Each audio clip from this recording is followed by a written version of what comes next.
Okay, ladies and gentlemen, we are starting. So please take a seat. I invite also to the desk Tiziano Vescovi from the University of Venice and Fabrizio Rovatti from Area di Ricerca Science Park. Preferisci stare? Sto in piedi, si addormentano meno. Ok.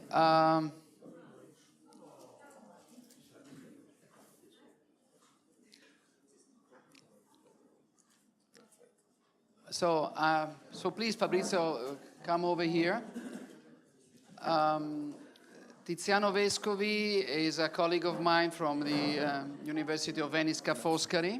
Sì, sì, sì. He's a professor of marketing, and he has a very long experience in partnering with China.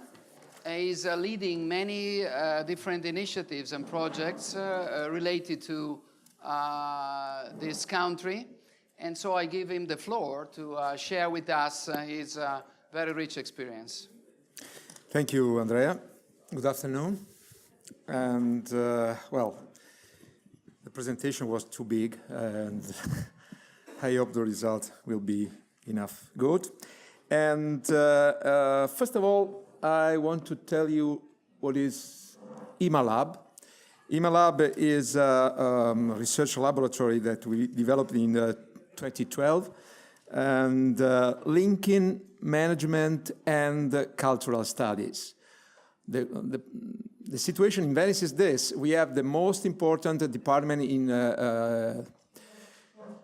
Asian languages and culture, mainly Chinese language and culture in Italy, and one of the biggest in Europe. So one day the idea was, why don't we talk with our colleagues? That is so difficult in the university normally. Why don't we talk with our colleagues and try to learn something about this new country at that time, this new country coming so rapidly on the floor in the economic and in the world landscape. And so was the beginning of a great collaboration, really.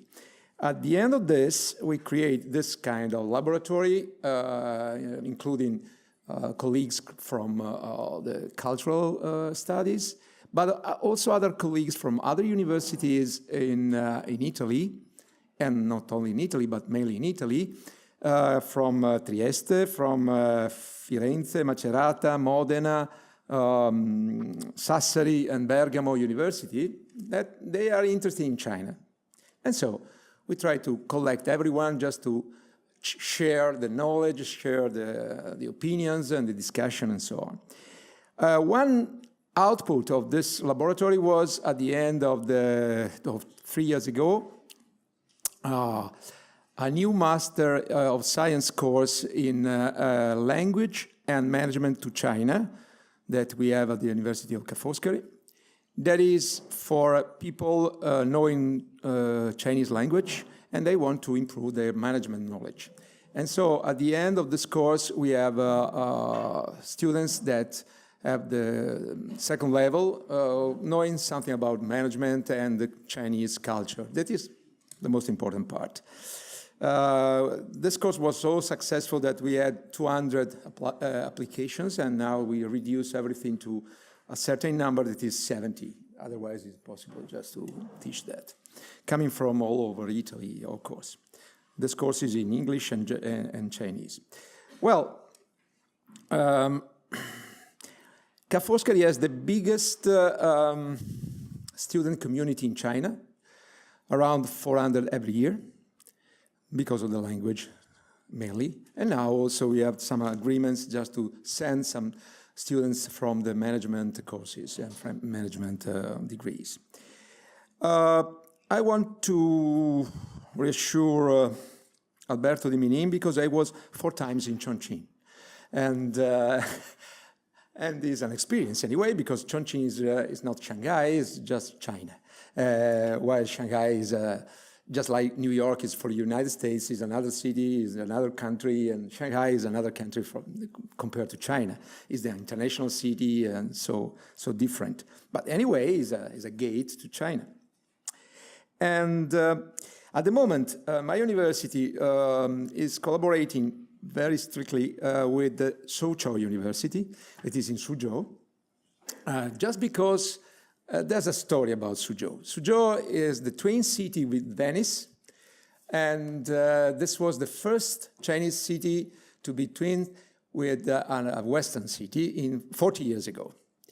And in Suzhou, there's a big, let's say, entrepreneurial and, yes, company community, Italian big company community. Around 80, from 80 to 100 companies staying in Suzhou, Italian companies staying in Suzhou in the industrial parks of Suzhou. And this is one of the ideas that we are developing at this moment, and the research project that we are going on is just to analyze this group of Italian companies, because they created a different kind of cluster. And the cluster normally is created, considering the industry and the sector. All the clusters are the same sector and the same industry, and they are in the same place with the same sector and same industry. We have clusters here in Friuli, Venezia Giulia, in Veneto, in many regions of Italy. But that cluster was created not on the basis of the industry, but on the basis of the nationality. And so all the companies, they create spontaneously at the beginning a group, the Suzhou group, they call them, where they share all the knowledge they have about China, just to create an easy entrance to the other companies. And it's a sort of nest that can be the main, let's say, help for a new company entering into China. And so this is just because they meet every 15 days or just every month, and they share what happened. And not only this, they create, obviously, a lobby system, because if I consider that they are small, medium companies, this is the main point. The big companies, they go alone. But the small, as Minin said, the small company, they cannot be alone. They cannot go alone in such a big market, in such a big country, and so on. And so they are, if you go to the municipality of Suzhou, Suzhou has 14 million people, it's typical city, Italian, let's say Italian, Chinese city. And if you go to the municipality and you have a company with 55 people, you are nothing. You cannot speak with anyone. But if you are out 80 companies going, it's different. And this is one point they created. And then there's a point, because the culture is so different, and they should learn the local culture just to act in that country. That's the point. So now the group is a little bit more formal, because they had a big help from the Shanghai consulate. Suzhou is just 20 minutes by train from Shanghai, and from the Italian Chamber of Commerce, of course.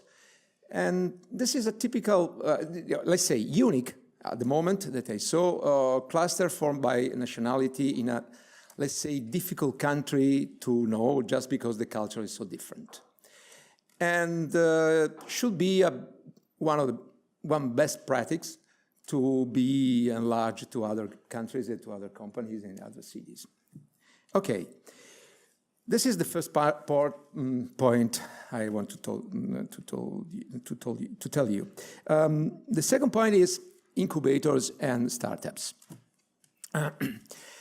I'm working with a startup incubator in Italy that is H-Farm, maybe you know that.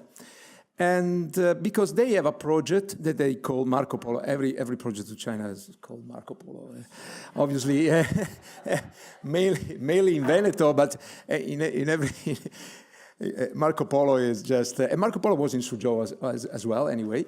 And it's just because they select out of 100, every year, let's say 10 startups for a Chinese investor, Chinese found investor, and just to enter China, just to go to China. And what we do normally is, this is the second year of the project.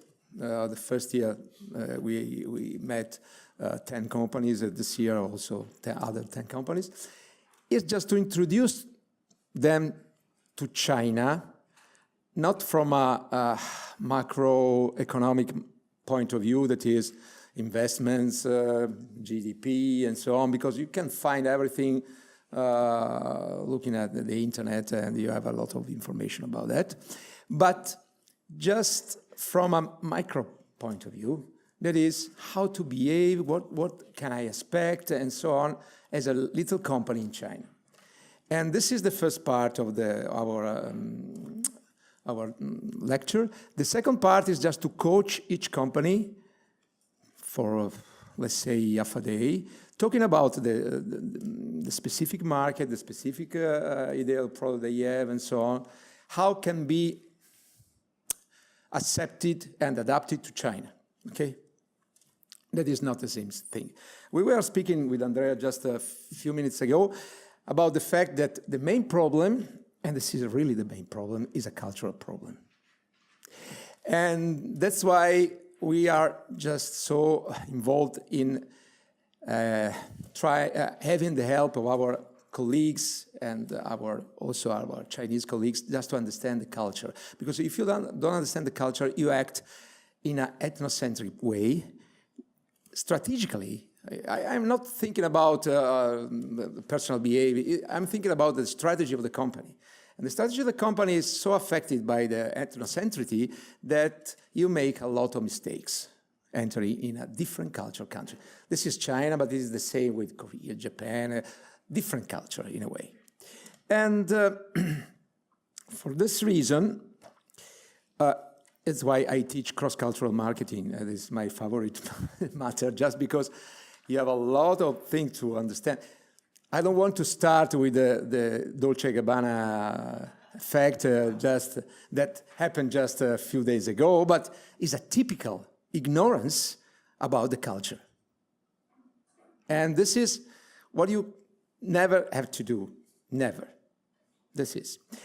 So we have a lot of examples also, not only DNG, because I have examples about Nike and a lot of companies, they do this kind of mistake just because they use ethnocentric approach to a different culture. This is the main mistake. Okay. So I can start. What I do now is just to show you in a little way, in a shorter way, what we do at the beginning with the startups in H-Farm about that. And it is just showing China using some photos and discussing about the meaning of this photo, okay? Maybe it's working, yes. I was wrong. First of all, China is big. You cannot, this is so, let's say, a stereotype, it's so easy, but you have to be there to understand how big is China. How big is China? And you can imagine for a small company in such a big market, a big country, this is the most important thing to know. Many, for example, wineries in Italy, they try to sell wine to China. How many bottles do you produce per year? Well, 20,000. 20,000? Just for one day. And the rest? So, also the dimension is very important because the market is very big. And they ask for a big partner in general. This is the main problem with the small companies that we have to cope with. So China is big, remember this, China is really big. Second point, I go fast. China is modern and so traditional. Okay, so you will be surprised how modern is China, because it's far ahead compared to Italy in many things. Mobile, for example, and payments and so on, but also traditional. And they have this is unbelievable. How can they cope with this different situation? But they do, because this is a typical, let's say, Confucius idea, that is, you have to create harmony between differences, okay? And this is an harmony they create continuously. China is growing, but China is also very traditional in many things. And you have to cope with this. So you have an extremely developed market, an extremely traditional market with just street food and so on, etc., etc. I want to go back to Minin, what they said. China is fast and slow. He is a long-term investment. Trains are very fast, really. But it's also slow in many things. And I had the same experience that Alberto di Minin said, that we started with a great speed, then we stopped for months, and then we start again, and we stop for months, and so on and so on. You have to consider a different culture. This is the point. And you can understand. After that, you know. And you prepare yourself to this kind of behavior. That is, running, slowing down, running, slowing down, running, slowing down. I told you that I'm working with my colleagues in Suzhou University, in Suzhou. We started 3 years ago, and now we are on, let's say, on the first step of the real work, okay? But they are very collaborative when this and so on. I'm not sure that university, they speak the same language everywhere, because you should rely to the culture that you have, to the governmental system that you have, and so on. It's not so easy, but you know, we have a situation that is comfortable, that is, we need to stay in a global world, and so we can understand each other more than other situations. But in a company and with the customer, it's quite difficult in this sense. But China is, you will be surprised how fast it is in certain moments and how slow it is in other moments. It's not just like linear as, you have to understand that the Far East culture is circular, while the Western culture is linear, okay? So you start and you arrive. And in China, you start and arrive continuously. Not only in China, also in Japan. It is a Far East culture more than a Western culture.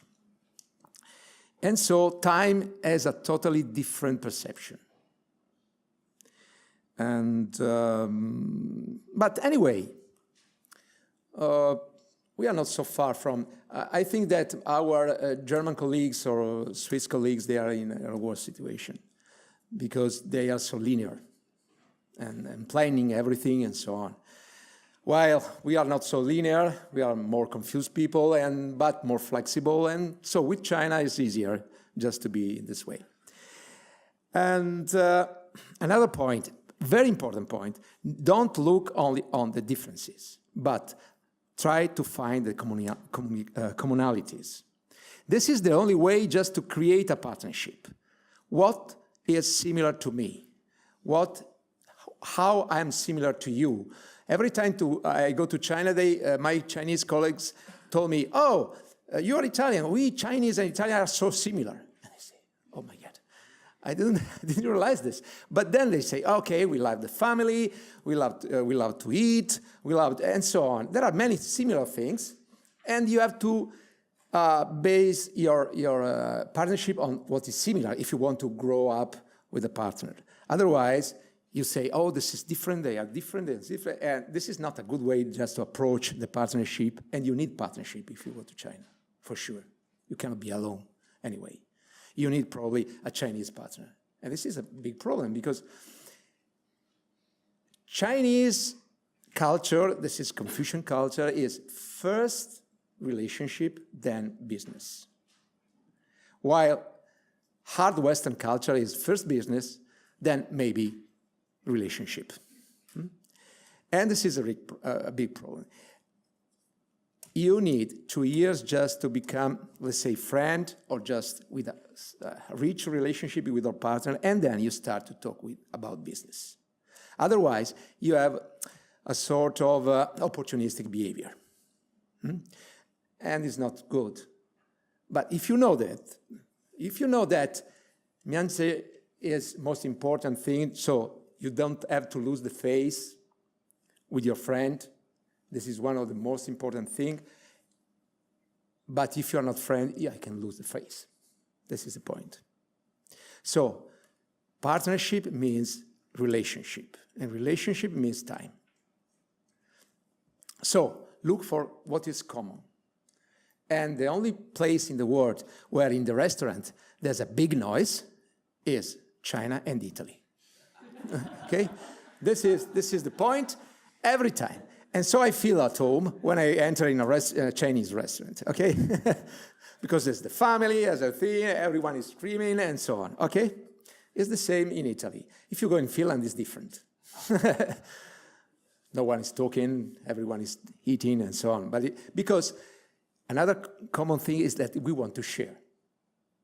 They share more than us because they share the food as well and so on. But sharing is the word that you have to think of. Then there's a generation divide. There's a generation divide that is reducing year by year because, of course, the first generation is older and older, but there's a generation divide. And these are photos that I made, okay?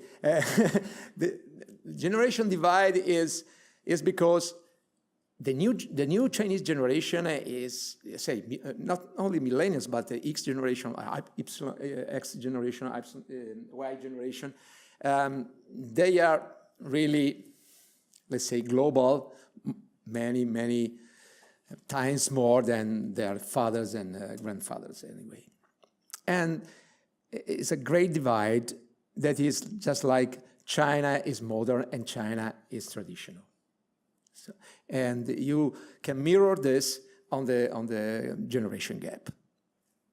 And you have to take in account this, especially if you talk to your customers and talking about consumers, which kind of generation he is, which kind of generation I am addressing to, because it's so different. And this is a miracle, is a liberal regulated economy. That is another Confucian situation, that is they just combine what is regulated, big companies, but not only big companies in general, and liberal economy. That is quite difficult to understand, but at the end of the day, the party decides, okay? For sure, you are free to do what you want. You are really free to do what you want, but at the end of the day, the party decides thinking about China. This is the point. And when you enter to China, you have to know this point. This was the big mistake of DNG. You have to think that Chinese, they consider China their land, of course. And they are so, let's say, care about China. I met some Chinese entrepreneurs, and they told me every time after the discussion, discussing about what they're doing, the strategy and so on, what they were doing for China. That is, we are doing for China this. And an Italian company going there should, or just a European company going there, should think of that. What we are doing for China. We are guests here, and we are not here just to make business, and that's it.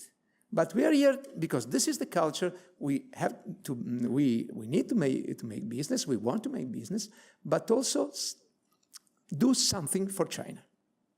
This is a cultural point very important. When you go there, think of that. Part of your business is this. Obviously, there's a totally different situation in hierarchy. Because China, if you are familiar with the Hofstede model and so on, China is high distance power country. It means that the boss is the boss. That's it. I was vice president of the economy faculty for years, and going to China, my surprise was I was meeting only vice president of faculties, no others, no less, no more. Why? In a Western situation, say, okay, this is a guest coming from another country, go to the director of the department, go to the president of the faculty, go to the rector, and so on. No, because I was vice president of the faculty. And so this is the level I can meet. This is the hierarchical point. If you want to make business with China and make a deal with a Chinese entrepreneur, you should go as an entrepreneur there. They talk with other entrepreneurs, not with the managers. The same level. Because it's a hierarchical country. That's it. Actually, many Italian companies told me, managers and entrepreneurs told me that the reason why of their success in the relationship with the customers and suppliers and so on in China was that one member of the family companies, one member of the family was there working in China. The son, the son-in-law, the brother, one man of the family or one woman of the family, just because it means that you care about China, you send the family. This is another important point. Don't underevaluate the hierarchical situation and the perception of the importance that your Chinese partner should perceive about what you think about China. It's not just another market. It's an important market that you have to devote a lot of investment like that if you want to be successful. The point is always the same. Thinking business in short and long time is just like be fast and be slow. So, going back to Hofstede model, China is one of the most long-term time people that they invest for a long time. You see, we in Italy, we invest for the day after, and they invest for 10, 20, 25 years ahead. This is a way. So when you invest to China, think that you don't harvest in 1 year, you need 5 years at least. But then it's important because it's a big market. And so, but anyway, you have to think also in a short time for your partner and so on. Don't say, okay, we will earn money in 20 years because no one is interested in this. But anyway, in China, you have to keep this double view of the world, fast and slow, short and long, and so on. Because the cultural idea is just to create harmony between differences. This is the point. And this is affecting also China. And another big mistake that all the Western companies, they do going to China is thinking in a Western way. So this is an example I found in Shanghai, in a famous mall in Shanghai. That is Bulgari is a well-known brand for luxury, you know, is a French-owned Italian brand. And they promote Bulgari using Sofia Loren and Cinecittà. Do you know how many Chinese know Sofia Loren and Cinecittà? This is a typical advertisement, ethnocentric advertisement. Okay? What does it mean? A photo of the 60s, probably. That for us is a memory, and for just Western countries, because Sophia Loren is also in America, very known, and so on, as a sense. This is only, I have a pity of many other companies that I know that they make this kind of mistake continuously. You should know which are the reference point that you can rely on just to communicate to the Chinese people. That are not exactly the reference points we have. This is very important for the communication. The market is not completely acquainted, so they don't know what we know, and we don't know what they know. This is the point. And so you have to use something understandable for the market, not something understandable for you.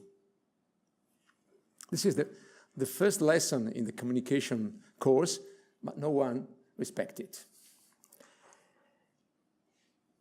Another point is this: China cannot be managed remotely from here.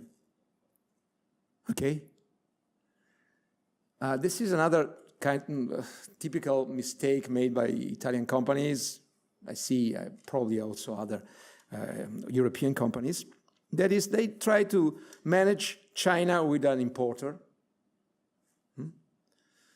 And the importer doesn't care about you anyway, and you don't know nothing about the market.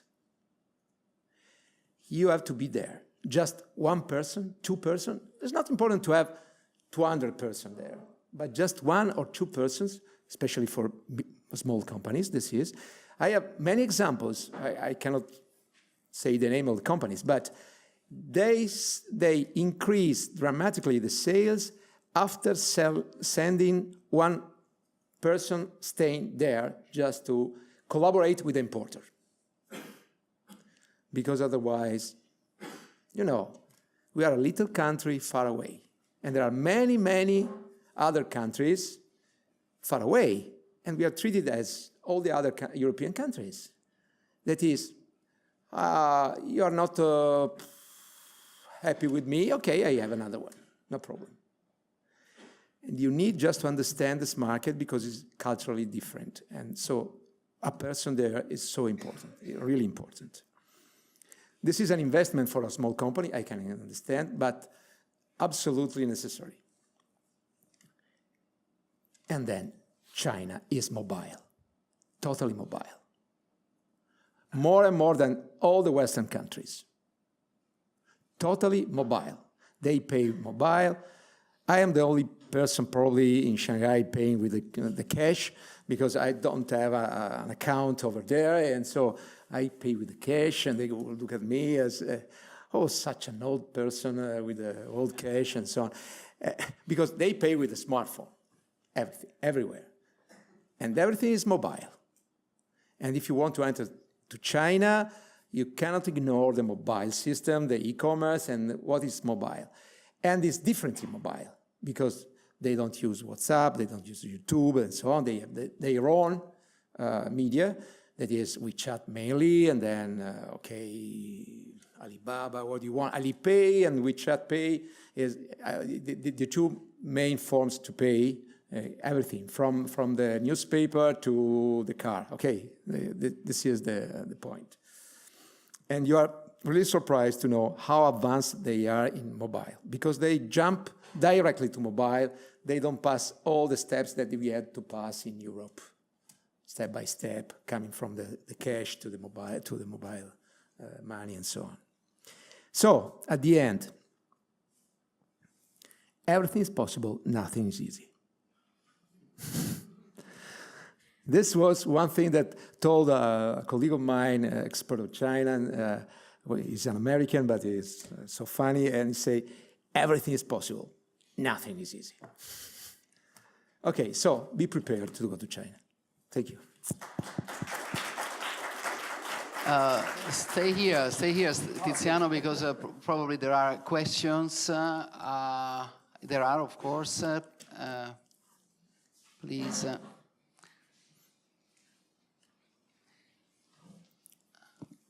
Hello. I really appreciated this best practices collection, and I was just wondering if we maybe should be careful in applying best practices collected when China was behind the technology frontier. Yeah. And if it's the case, to be very, very careful and exploring other opportunities now that China is on the technology frontier, from the technology push innovation, and also maybe if it's worth to explore also the market pull kind of innovation. Thank you. China is fast, terribly fast. And what was true 5 years ago is not more true. That is one point that I have in my back thought continuously, that is, am I saying just things that still exist or not in China? Because it's so fast. That's why on Saturday I'm going to China. And so I go 3 times per year normally, if I can. And next Saturday I will fly to Shanghai. And it's just because you have to stay there just to understand what's going on. You're right. You cannot rely on what was. It's continuously modifying and in many ways. Just an example. In 6 months, from 0 to 6 million bicycles in Shanghai, sharing bicycles in 6 months, from 0 to 6 millions. That you can take with your smartphone, you pay with the smartphone, you unlock with your smartphone, and you live everywhere. And so everyone is using bicycles now. After, as was in the 50s, but totally differently. In 6 months, they changed completely. It's unbelievable how they can change. And now technology for China is one of the most important things that they are developing very fastly. For European companies, we have other experience that can be useful to China, especially considering environment and sustainable products and sustainable productions. And also, let's say, high-end products, okay? Not talking about technology, they have high-end products in technology, but they don't have high-end products in other industries. Technology is quite difficult. It's quite difficult to compare with China because they are very fast. They focus on that. Because, you know why? Because creating technology products, you need technology, but you don't need a lot of expertise in workers. If you make luxury or high-end products, you need a lot of expertise in workers, and you need generation for that. This is Europe compared to China. But in new technology, you don't need such expertise in the workers, and you need good technology. They have good technologies because they have good technology centers, and they develop good technologies. So it's different. We have to analyze what is lacking over there and what we can do better. Not just compete on what they do better than us. It's useless, obviously. Okay, thank you a lot, Tiziano. Of course, I have to manage the agenda, and well, of course, we would spend much more time with you, but we have the 3 more speakers, and we know that you have to take a train back to Venice, and I asked Vicky to take care of this.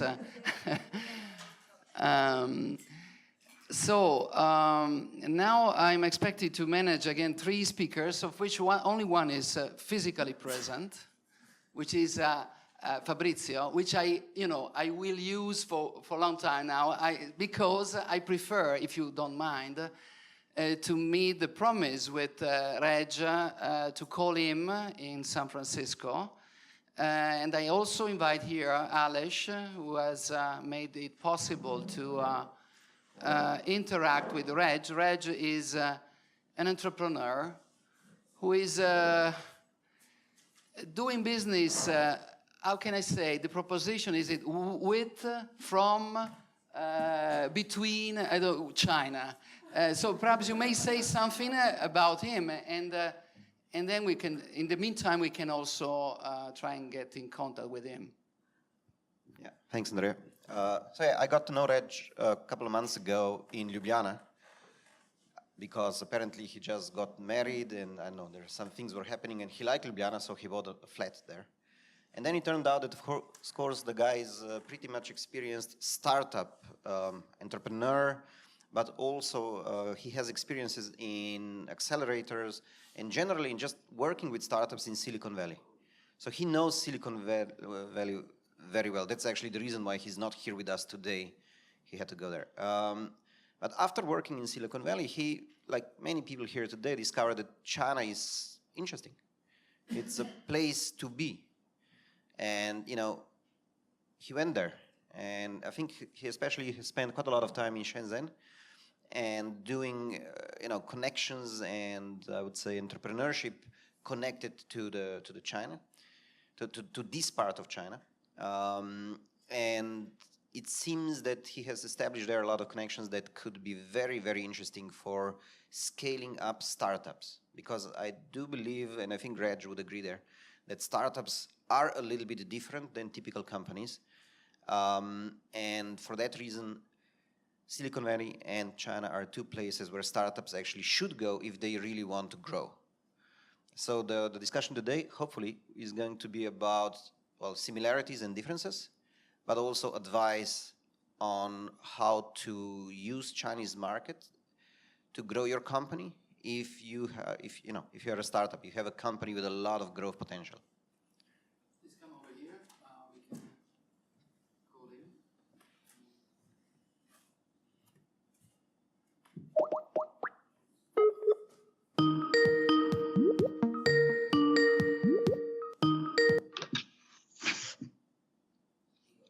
Hello, everybody. It's Rich. How's it going?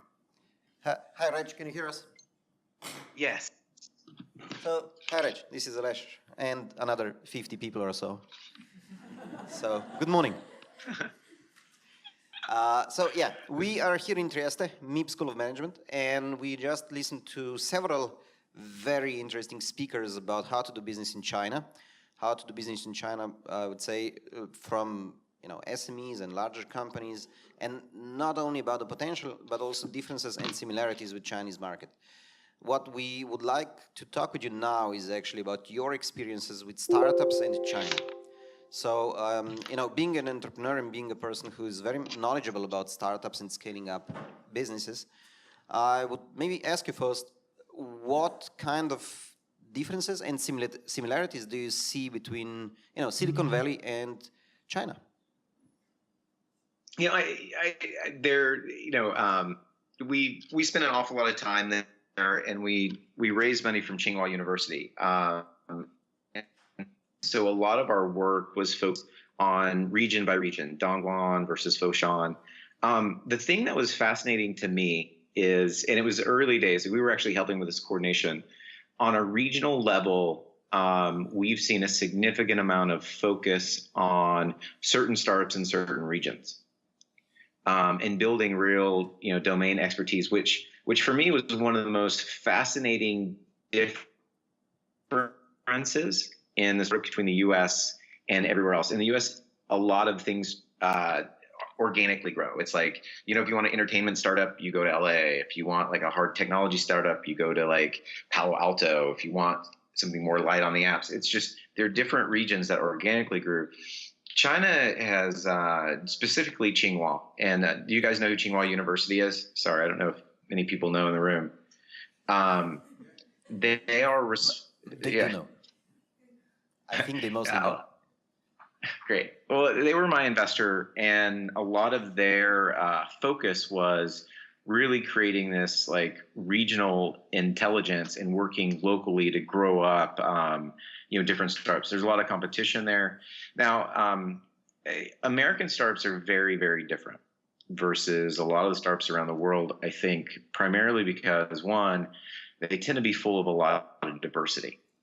U.S. startups will have, a Chinese kid, a British kid, they'll have a lot of different diversity, especially the ones that tend to move really quickly and have big breakouts. You see this diversity of culture, you see a diversity of understanding of how to build a product from a lot of different views. That's one of the big things. There's a lot of homogeneity in startups in China, of course, versus startups, in the U.S. And even the startups that I see that are typically successful coming out of Europe tend to have blended teams across multiple different cultures. So first thing that I would really line out and say what the difference is that the Chinese are a lot more coordinated, but even their coordination leads to homogeneity on their teams. Meaning there's a lot of teams that don't have that type of diversity that are really important that you see bringing the success to the U.S. companies.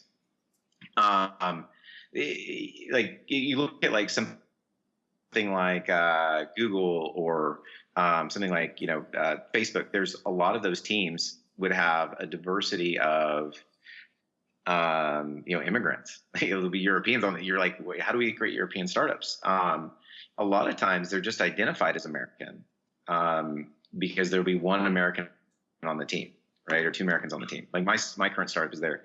That's a really big thing. The other thing is from a marketing perspective, there's just a lot more emotional intelligence in terms of the application and product design that I see coming out of a lot of the U.S. companies focused on Western culture.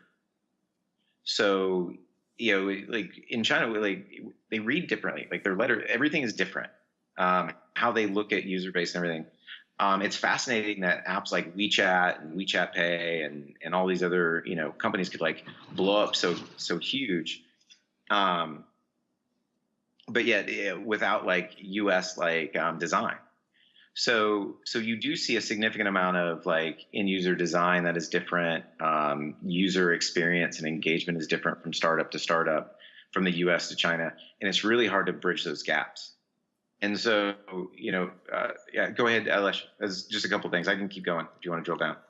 No, I wanted to ask you, so the question here is also, of course, about building bridges. So, being in Slovenia and Italy, it's completely normal to be international, to be multinational, to use the location and geography where we are in order to, to be diverse, to grow in different areas.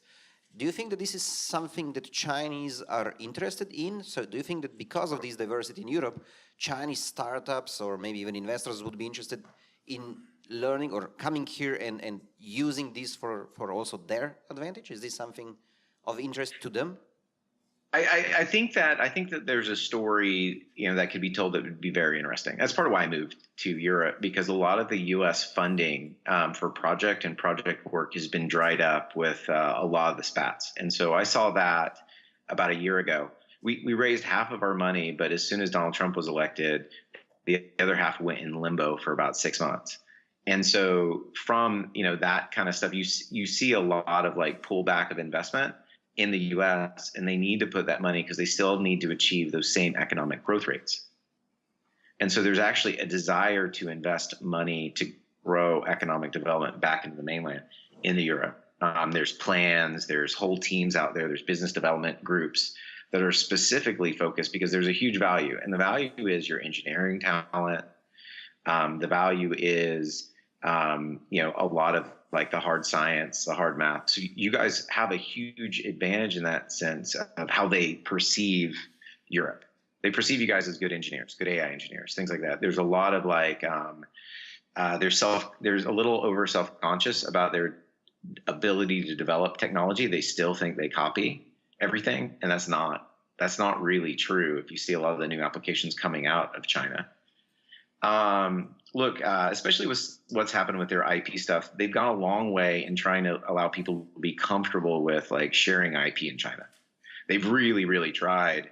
And so a lot of the things that have come out of the news are major black eyes and setbacks for the economic development strategy. So they're going to be looking to reach out, looking to make new partners, looking to show that there's growth in terms of strategic relationships with Europe at the local level. And when I say local level, it's like Dongguan or Fosan or Zhuhai or Shenzhen.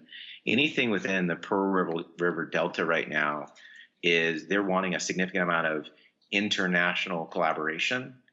So my guys at Tsinghua, I think, would be really excited at this. That's why I'm on the call. So basically what you're saying, well, let's not talk about China, let's talk about particular regions in China. So China is, we need to be more specified. And second, yes, there is an interest, and they do see Europe as a potential partner, especially since the United States and China seems to be drifting apart a lot. Do I understand that correctly? Yeah, absolutely. And even culturally, like a lot of what's going on in Slovenia that I like how people engage and stuff, there's a lot of similarities culturally, how people do deals. And I think that's one of the more important pieces is that if you can align, like Foshan is focused on furniture. They want to build smart furniture. And so if there's a region that's focused on building amazing designer furniture, there's already a strategic fit. And then it's all about getting people to talk together. And yeah. Okay, so to be concrete, we have a furniture cluster here in Friuli, Venezia Giulia. We have Fushan, who is interested in smart furniture. What do we have to do? So what I would do is I would call up, my guys and say, we're going to come and have a conversation. And it would be probably Dongguan, Foshan, Tsinghua universities. So they have outposts. So how China's set up is Tsinghua University works directly with all the local governments and writes the RFPs. They're only allowed to win like one or two of the RFPs. They can't win all of them. They have to be fair.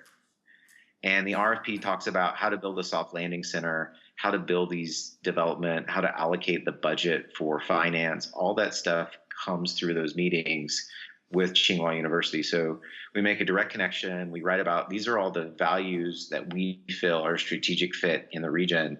Send it direct to them, and then you take the trip. If you're the ones that take the trip and show that you're being generous and fair and trying to figure things out, at least my experience with Tsinghua, it's not everybody, they will return in kind and try to develop a lot of the same, things. So it's all about like sending over like that first draft based on what we know and saying, we think that this would be a great fit. And then it's about 3 trips. By about the 3rd fit, you meet whoever the mayor is of that particular region or government guy, and he makes a promise over lunch saying, hey, I'm going to do these things because you made these first steps. We're really excited about it. And from there, it just goes back to papering up and doing the deal and having those conversations. I mean, it is about as straightforward as possible. Go there, meet these right people, tell them what you're going to do, and then go to work building that stuff out. If government representation will be met with like government representation, meaning they'll look for parity out of respect in those meetings. And so bringing in the right people, for those meetings, the right like representatives to actually have those conversations. Yeah, it's not, for me, it wasn't hard, right? It's just doing the work, and a lot of it's pretty, okay. Okay, and then I would actually like to ask the audience here, do you have questions about these topics? Basically, how to establish a cooperation, and in particular cooperation with innovative and startups and high-tech companies between our region and China. Any questions?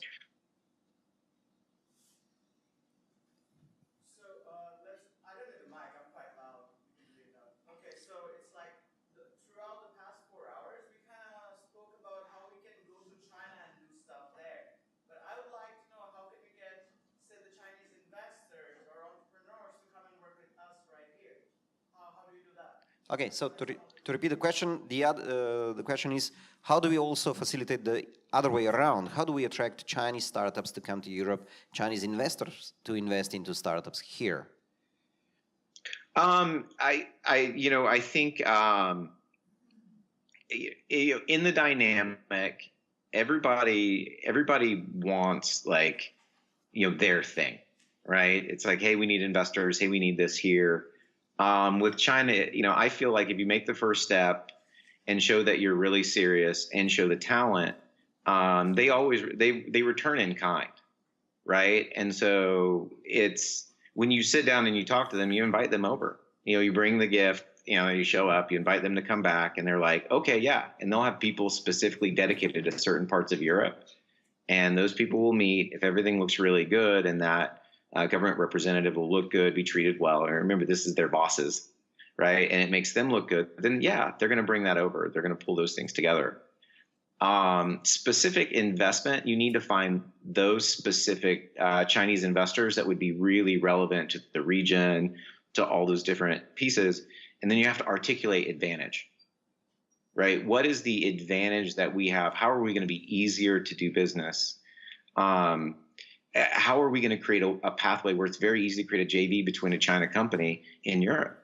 If you guys can solve that, make that super easy, which it's not even easy to do a US-European company, you'll have a clear advantage. Those advantages drive those people to your region. And if they feel like you're going to make accommodations for them while they're there, they'll definitely come out. It's beautiful. You guys have one of the most beautiful regions in the world. They're susceptible to the beauty of the region as much as they are the engineering talent and everything. It's cool. I got an accelerator in Europe and Italy and Slovenia. They're like, oh, yeah. So just like everybody else, they're not that different than most investors. They look for advantages. They look at partners where they think that it's going to be easy to do deals. And if they think it's easy to do deals and there's an advantage there, they're gonna come. They'll come over and over and over again. If you get people there, it seems like a bunch of bullshit. Doesn't seem like things are gonna get done, and there's nothing there for them. They won't stay. But you can expect a shot after a visit. You should. Okay. Do we have any other questions? Well, if not, then I would Reg, thanks a lot for this. And being, 6 o'clock in the morning in San Francisco now, you can go back to sleep. We appreciate it. No, and see you when you're around. See you in person next time, okay? Yeah, entrepreneurs don't sleep. We wait. All right, well, I'll see you guys later, all right? Thanks a lot. Bye. Bye.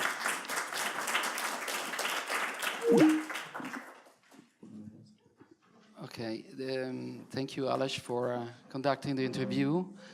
We are now calling Roberto Della Marina. Roberto Della Marina.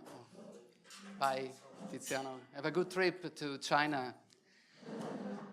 Roberto Della Marina is a venture capitalist. So, and he has a long experience in being a venture capitalist.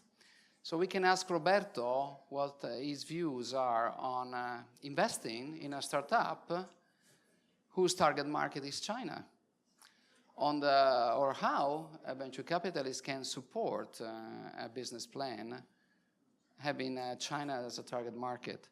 Overall, we can leverage on the experience of Roberto also in high-tech industries, and so perhaps we can debate with him some related to the sharing of knowledge and technologies among the two areas of the world. So let's call Roberto.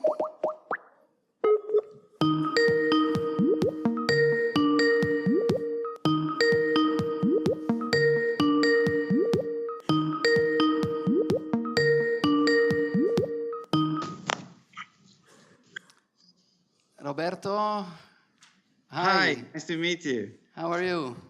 Fine, very fine. Thank you very much. I'm calling you on behalf of an audience of 40 people.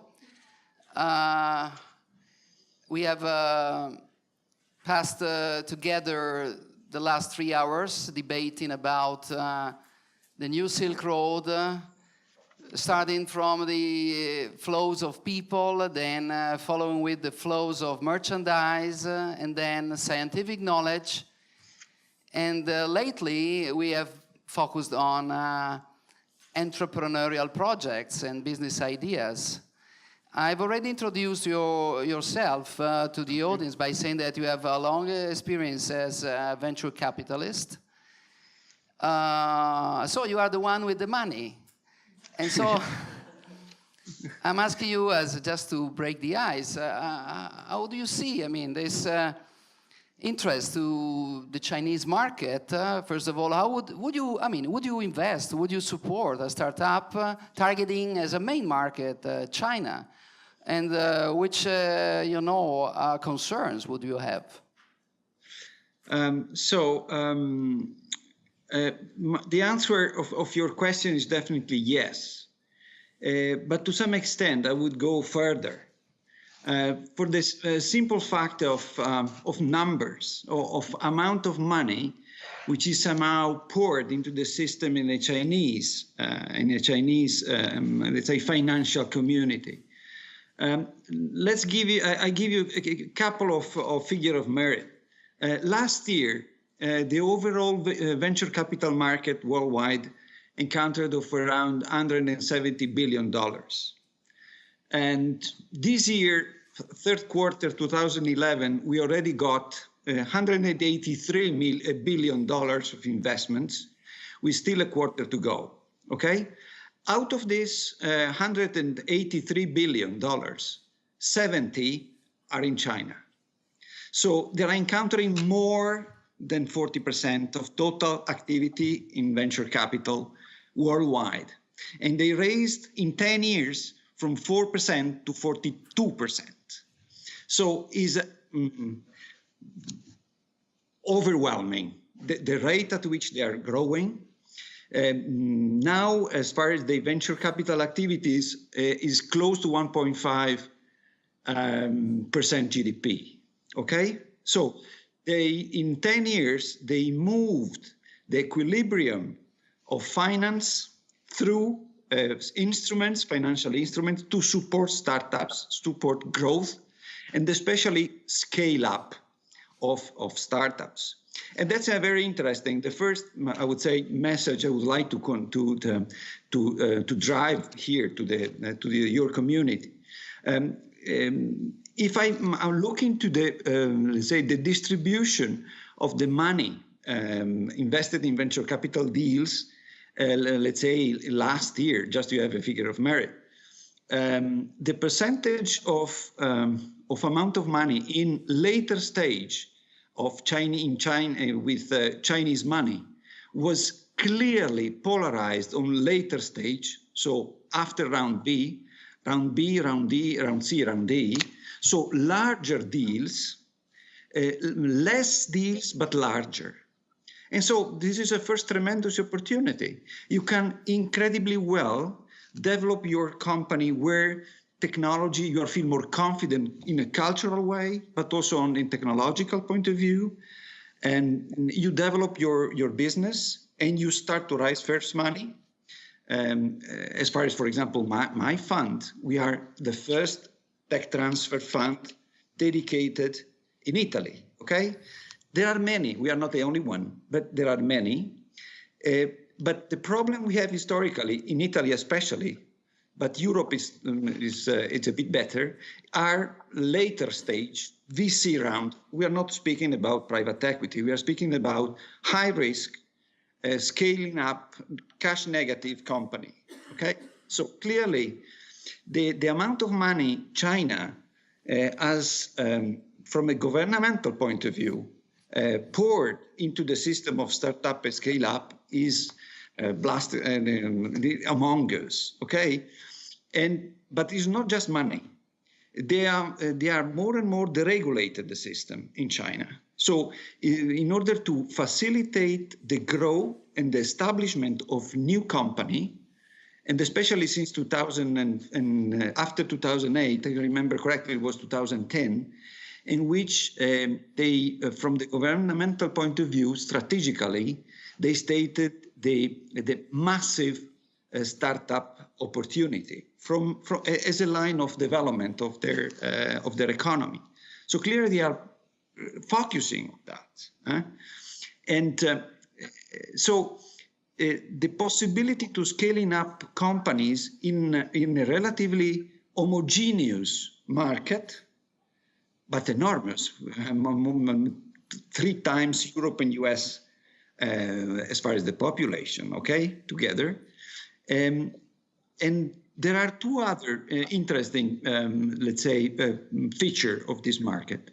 The first is that the stance of authority with respect to new business model.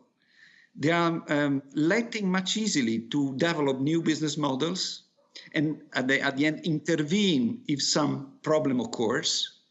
So you have a relative freedom to develop a new business model. And second, especially for some kind of investment, the historically low attention of Chinese consumer to data privacy. Okay, so you have an incredible playground to understand and to profile your customer, and to test whatever market possibility or new ideas or co-selling, whatever. Okay, at a planetarium scale. So I really see the China as an incredible opportunity.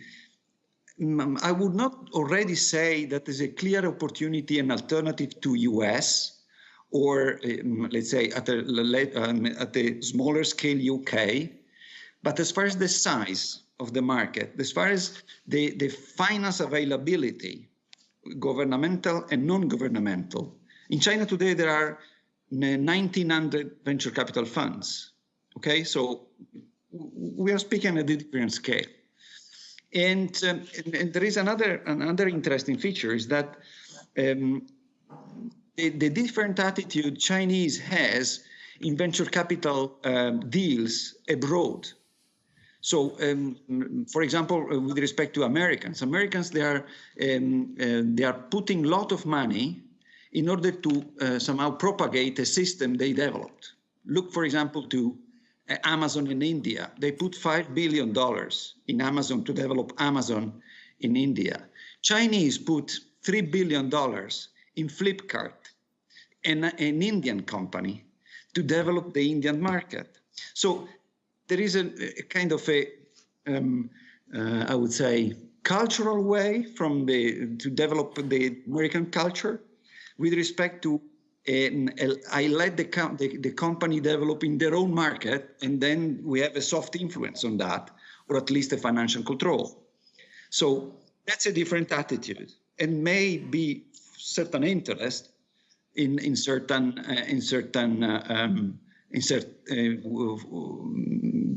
economical domains. So there is the opportunity, you say.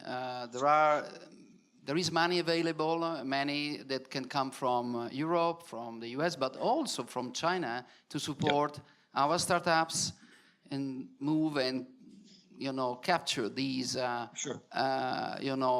opportunities there.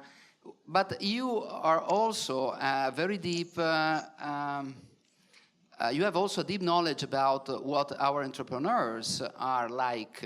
Mm-hmm. And focusing on the Adriatic style entrepreneur, even the high-tech entrepreneur, the Italian and Slovenian entrepreneurs, do you think that they are ready to spot and exploit the opportunity, or there is something missing? Also, somehow I have a strong opinion in what especially young entrepreneur do need in order to develop properly their business. I strongly believe, as you know very well, because we are partnering in our venture, in the sense that doing just a financial help to start new business, if you are not attaching to something which is a cultural step forward, like an MBA, as we designed together for our proof of concept campaign for our fund, is clearly something which, especially in Italy, we do need to have a proper economical and industrial development. From a purely, let's say, cultural point of view, even here, even now, even in Italy, the way we are doing entrepreneurship is to some extent more modern than what they are doing in China. Okay, they are very, very strong in deep tech or in very large economical development, but they do miss for me, in my own opinion, somehow an horizontal, a more larger way of what entrepreneurship may be. So social aspects of the entrepreneurial, let's say, job. And in here, culturally, we are more prone to have this kind of soft content in order to fulfill a mission to be a successful entrepreneur, especially in content innovation, content-rich venture. So I do believe that as in any other different system, we need to somehow to form ourselves, to be ready, to be accepted, and to understand Chinese, okay? And especially Chinese development, even Chinese money, okay? So I believe that in initiatives like this project could clearly help our own entrepreneur to understand the way to use properly opportunity on the other way in China, and can also work on the other way around. Helping Chinese to have a focusing lens or some important places in many respects. I mean, we understand very well, even in Trieste or in Capodistria, there is a lot of traffic from the shipping industry and company. So again, not just shipping, it could be new entrepreneurship, innovation, science, and I think we need to be cultural mediator, cultural, let's say, catalyzer in order to foster this opportunity. But I definitely believe that it will be an interest, and both ways, okay? From Italy, from Adriatic region toward China, and backwards. Thanks a lot. Let me open now a very short question time from the audience. I see some hands raised. Stefano Pilotto has a question to make. Yes. Come over here, Stefano, please.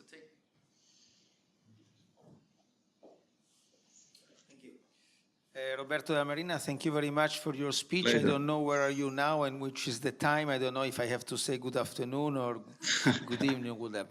But what is very interesting about your speech, and I would like to link it with the previous speech that you did not listen, but we had also a very interesting speech about how to deal with China and how to make business there.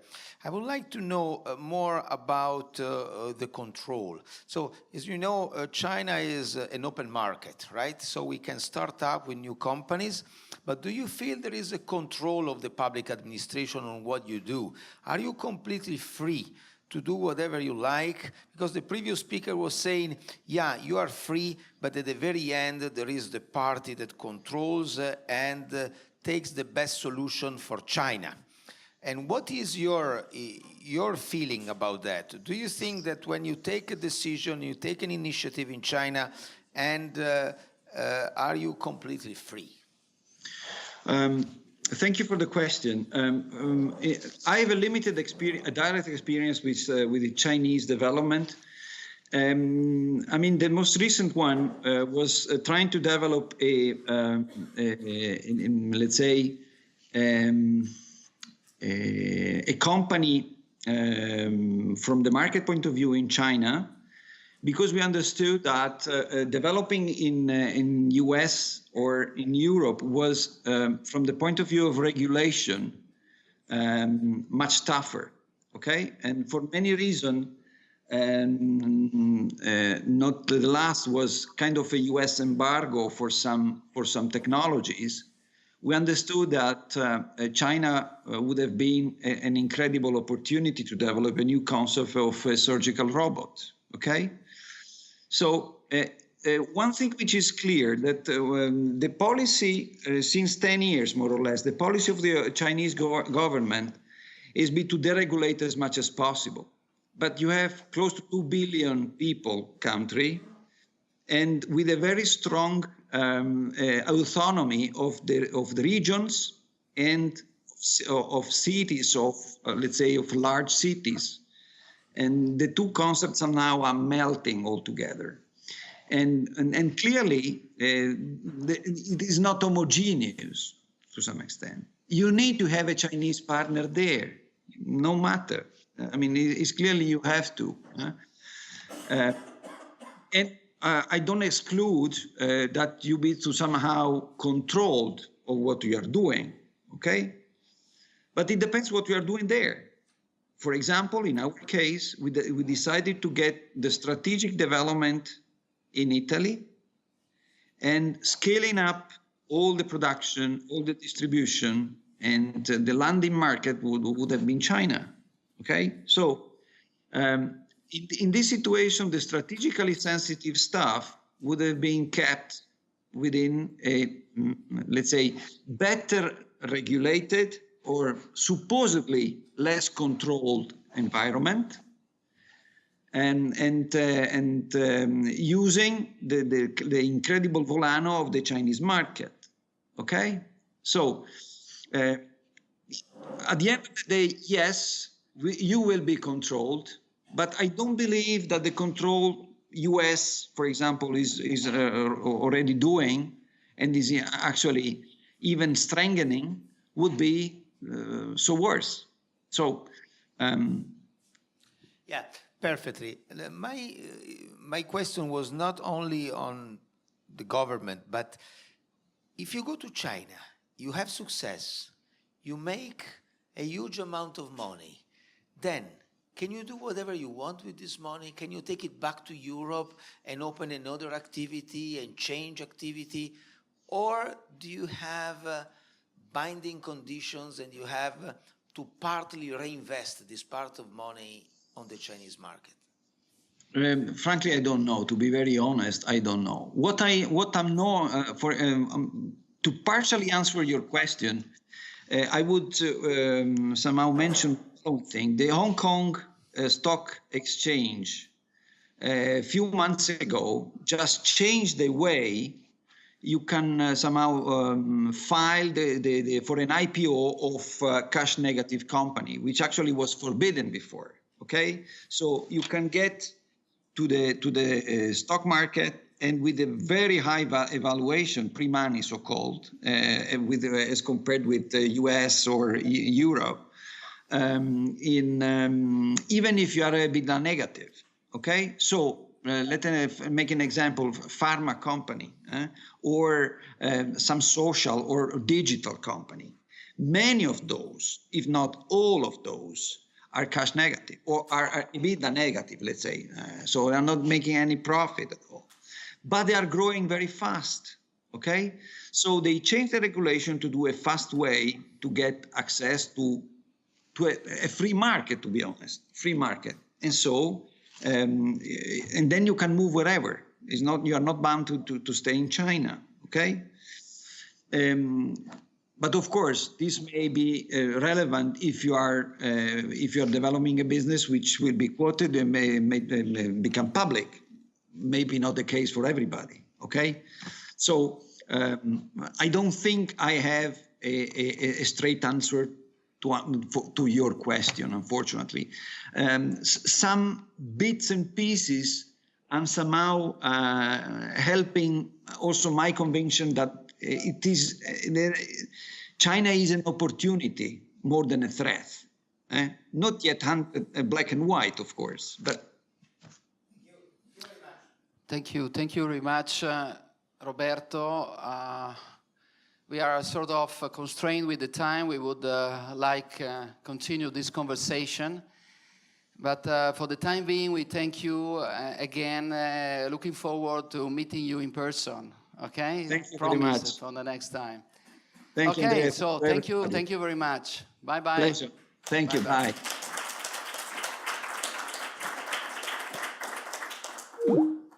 Okay, and now I'm inviting again here, sorry Fabrizio for making you wait, the last speaker, Fabrizio Rovatti. Just a few words about Fabrizio Rovatti's two roles as a speaker tonight. He is the managing director of an incubator, a high-tech incubator, actually an early stage incubator. There are some similarities with our acceleration activities. At Area Science Park, which is a very big scientific and technological park here in Trieste, one of the largest in Italy and also in Europe, I would say. Again, is also presenting us the many activities that this science park is carrying on to favor the flow of investments from China to the Adriatic region, and in general to promote the development of this innovation ecosystem, to turn it into a very attractive one, because as we have seen this afternoon, there are many opportunities also to attract capital here. But again, probably there are many other things you may want to share with us. So the floor is yours. Okay, thank you very much. So obviously it's very difficult to be the last speaker because many things has already been told. But so I will focus on a couple of examples. So let me explain you what kind of activities are we doing right now in Area Science Park as incubation, as internationalization, and as attracting capital here in Trieste. Some future activity that we will be doing, and two examples of exchanging from Italy and China. Oh, I was wrong. So we in Area Science Park are a science park, but actually we are trying to develop an innovation agency. So we are trying to focus on activities that develop innovation and that foster innovation. So that's our focus. Those are our 4 lines of activities. The one is obvious, managing and developing the science park. The third one is innovation and complex system. The fourth one is science and technology platform. And the second one that I was actually missing for this reason is business generation, because business generation starts from all the other 3 pillars of Area Science Park. So I was going to show you a lot of figures of the Science and Technology Park. We are quite big for Italian and European size, not for Chinese size, because Science and Technology Park in China is bigger and bigger than ourselves. We see a lot of companies, small and medium companies, Italian small and medium companies, and we try to interact with them to foster innovation in those companies. We try to bring companies use our technology facilities. So we try to bring companies use the synchrotron light facilities, the free electron laser facilities, the genomic facilities. And using this kind of complex system, we try to develop new startups and to move those startups into the market, to help them go to the market and to be sustainable on the market. What kind of market? National and international. So that's the first relation. So we are a public body, but we are not doing no research and not only development. We are the ampersand between R&D.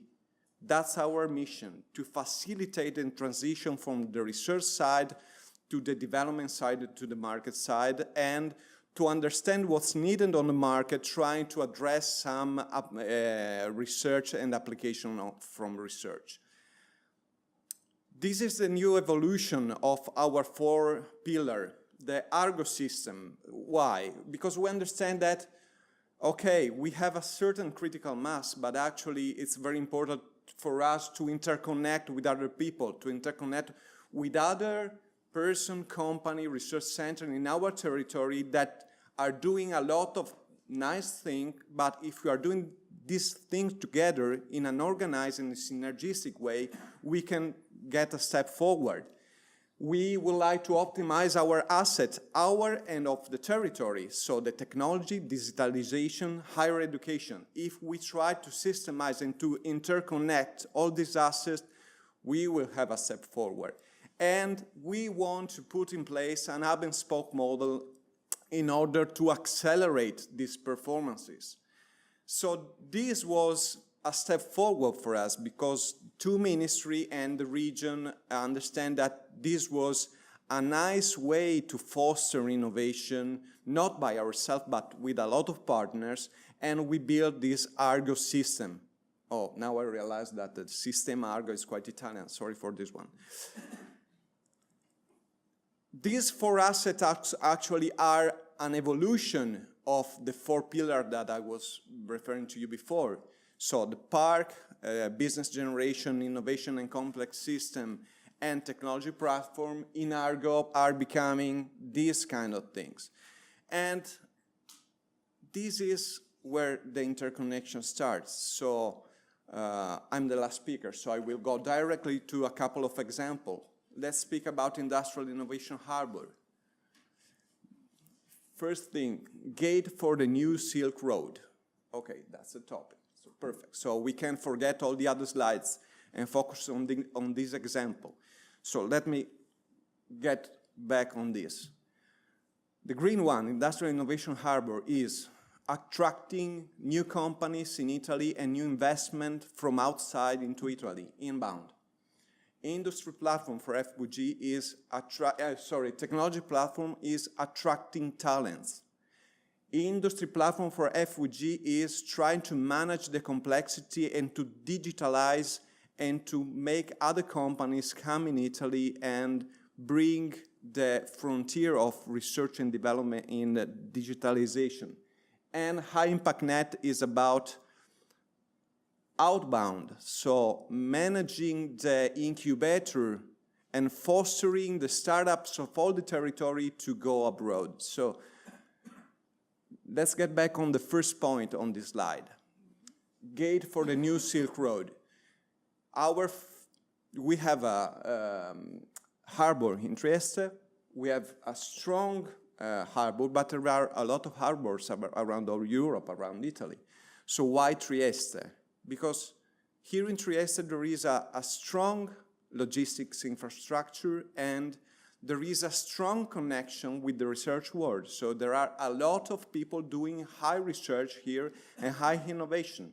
So our focus for the IIH pillar for Argo system is try not to make people come here and use only the logistic of the harbor to bring stuff to Europe or anywhere they want. But we want people, companies to come here, to stop here, to use the research world and the innovation world around in our region to transform their stuff here in the harbor and to reconnect to other people, to other customers all around the world. And the first example in this, for this kind of pillar is Java Biocolloid. That's the first Indonesian company that has been initiated in the harbor. Why? They are Indonesian company. They were doing a lot of research and they were selling agar-agar in Indonesia and all around the world. But here in Trieste, they found the perfect match for logistic, to move the seaweed all around the world, but they found the research center that helped them transform the agar-agar not for food usage, but to use on the biomedical market. So this is a value-added services that the combination of logistics and science and technology put together, we gave as a value added for these companies. I think, I'm not gonna do any name, but one of the next company will be a Chinese one. So that's the inbound. So we are trying to attract companies to come here to use our research, development, innovation system and to use our logistic measure in order to spread the market and to foster the market.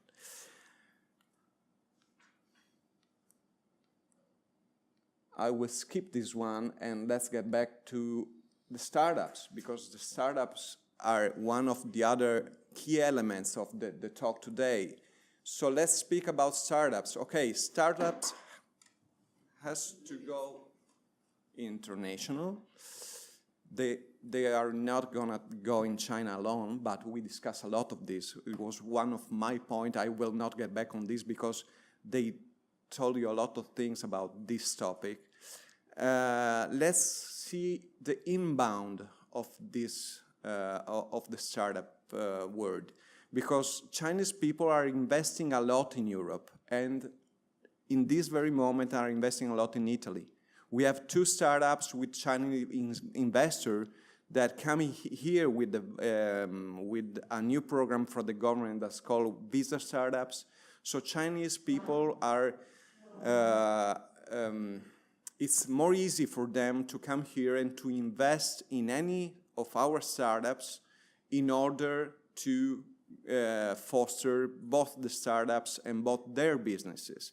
And actually, we are using this kind of visa startups to attract investment for the startup we are following, but even to make these startups going east, because it's much more easier. We told before, you're not gonna go there alone. For any startup, in my opinion, it's difficult to go alone everywhere, but I understand that China is a very good topic, trying to do a joint venture and trying to go there with some partners. But if you have a Chinese investor, then you can have a good partner to start the road in the other way. So this was 2 basic examples of what we can do on these 2 measures in order to attract investment, attract company from the Silk Road, but even how to move and how to help startups going east and entering the beautiful market of China. Is there any question from the audience? Okay, yes.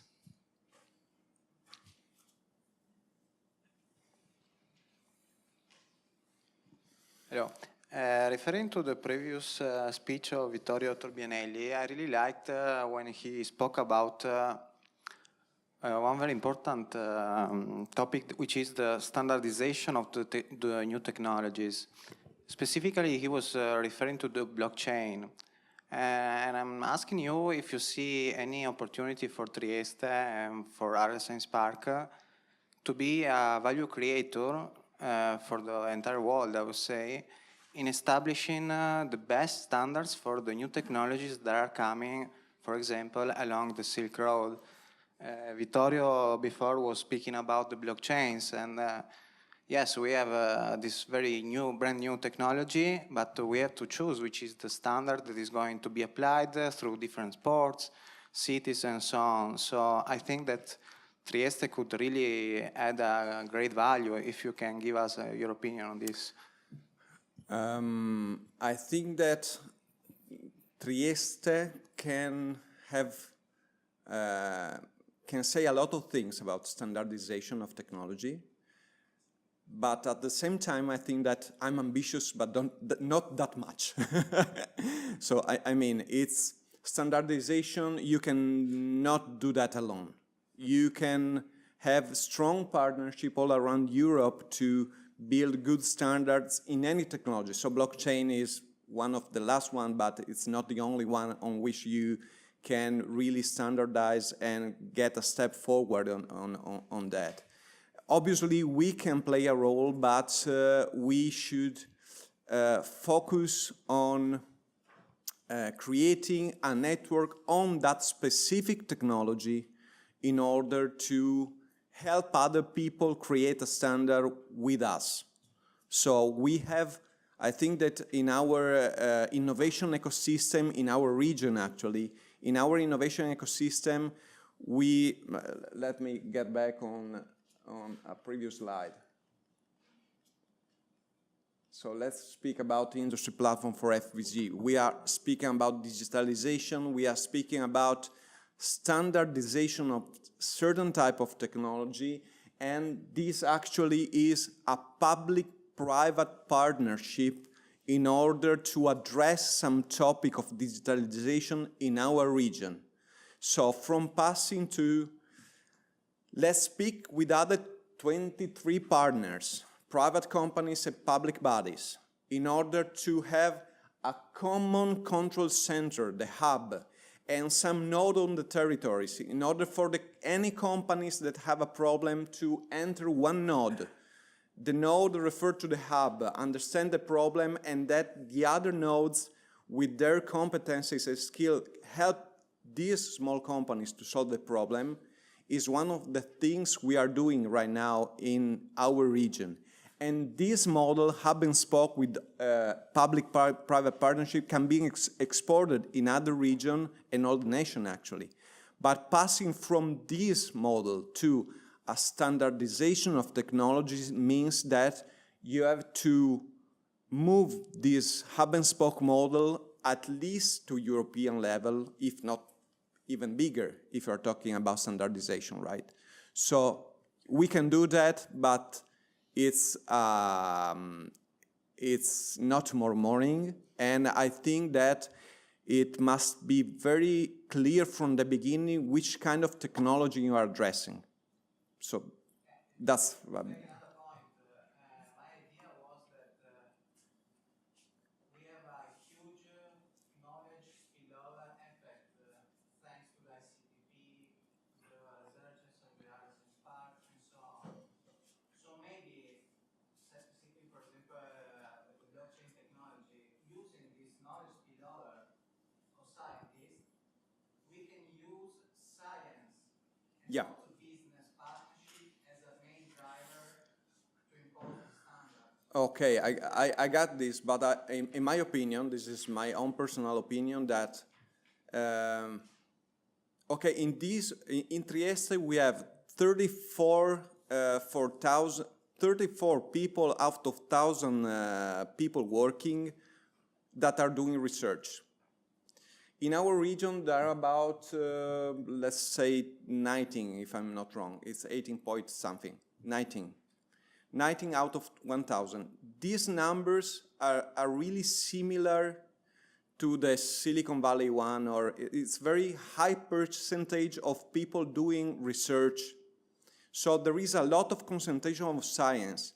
But when you are talking about standardization, in my opinion, you cannot do standardization without business. You can use the spillover of research, but if you have not a business partner, a strong business partner, some strong business partners, you are not doing standards. Or you risk to do standards that will not be applied in the market afterwards. Yeah. Very short story, because it was very funny for me. When I was a child, I grew up in Trieste, and all the city was devastated trying to implement... All the city of Trieste, 20 years ago, was devastated trying to implement fiber optics technology. Because it was believed more or less in the 1999 that was the main technology to be used. And then some good scientists discovered that we can use the same infrastructure, the same existing infrastructure without implementing fiber optics, and we can use the new technology called ADSL. And so we ended up with a standard imposed not by business or partnership drivers, but from a breakthrough technology discovery, which was the one to implement a new kind of telecommunication modulation that can be used with the existing infrastructure. And this was a clear example of how a breakthrough in science can surpass a business consortium and so on, in my opinion. Yeah, okay. Obviously, I was not to underestimate the research. So I'm a fan of curiosity-driven research, right? I've done that in my life. So I saw both sides of the coin, both curiosity-driven research and what they call applied research. I don't like even the word applied research because in my opinion, it's like a problem-solver research. If you have, obviously, standards can be created in many, many different ways. If you tell me, choose blockchain technology and trying to define the standard of this new technology, the first thing that comes in my mind is it's not new anymore. We're talking about blockchain technology from 3, 4, 5, I don't know how many years is already going on. There are a lot of companies working on that. Now we cannot put standard coming out from research on blockchain technology, only getting in touch with the business side. Probably in other technology we can do only pulling the science into standards, but from my point of view it's not efficient every time. Okay, let's see whether there is any final question, if any. Otherwise, I thank you a lot for your attention and all the speakers for their very precious contributions. And looking forward to another meeting, hopefully as an occasion to measure our improvements to conquer China. Okay, so have a good night.